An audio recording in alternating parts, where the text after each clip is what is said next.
4 ingredients വെച്ച് 50 gram പ്രോട്ടീനുള്ള ഒരു കിടിലിംഗ് breakfast. അപ്പോൾ നമുക്ക് സിംപിളി ഈ ബ്രേക്ക്ഫാസ്റ്റ് ഉണ്ടാക്കാൻ വേണ്ട സാധനങ്ങൾ എത്രയാണ്? 2 എഗ് വെയിറ്റ്, ഒരു ബനാന, കുറച്ച് ഓട്സ്, ഒരു സ്കൂപ്പ് വേ പ്രോട്ടീൻ.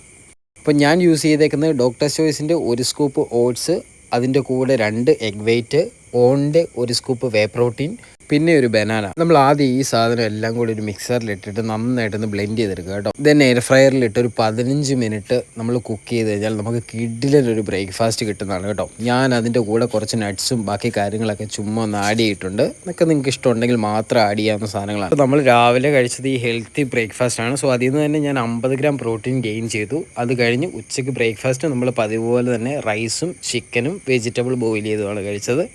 ഇന്ന് നമുക്ക് ഫുൾ ഡേ ആയിരുന്നു. സോ ബാക്കിന് നമ്മളൊരു 3 വർക്കൗട്ടും അതുപോലെ തന്നെ ആംസിന് സ്പ്ലിറ്റ് ചെയ്ത് വർക്കൗട്ടും കൊടുത്തു. വർക്കൗട്ടെല്ലാം കഴിഞ്ഞ് പോസ്റ്റ് വർക്കൗട്ടായിട്ട് നമ്മൾ ഒരു സ്കൂപ്പ് വേ പ്രോട്ടീനും അതുപോലെ തന്നെ എഗ് വെയിറ്റും ചിക്കനും തന്നെ വൈകിട്ട് കഴിക്കുകയും ചെയ്തു. സോ ഇന്നത്തെ വീഡിയോ നമ്മളിവിടെ കൊണ്ട് നിർത്തുകയാണ്. അപ്പോൾ ഇതുപോലെ വർക്കൗട്ട് വീഡിയോ ഒക്കെ ഇഷ്ടപ്പെടുന്നവരാണ് നിങ്ങളെങ്കിൽ നമ്മുടെ പേജ് ഫോളോ ചെയ്തിട്ടില്ലെങ്കിൽ ഒന്ന് ഫോളോ ചെയ്യുക.